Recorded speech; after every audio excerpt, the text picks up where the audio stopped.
Samahan niyo ako mag-walk. Halawala. Today is Thursday. Last day ng work. Ang bahay namin. Walking tayo, guys. Let's start walking.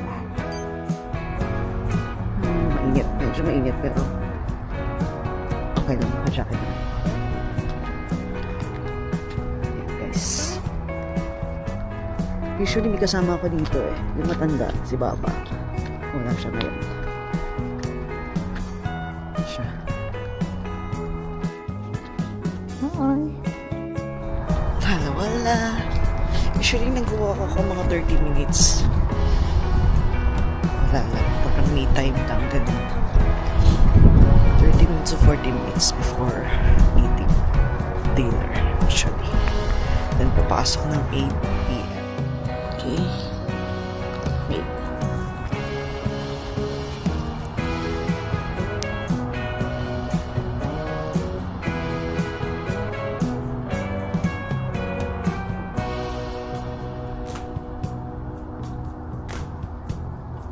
Check. It's been 37 minutes and 31 seconds. Aloof. Tapos na. 45 minutes walk. Prayer time na din. Papahinga lang tayo sandali at babalik na tayo na accommodation. Check. It's 5:59. Tayo lang tayo ng 6 then balik tayo sa accommodation.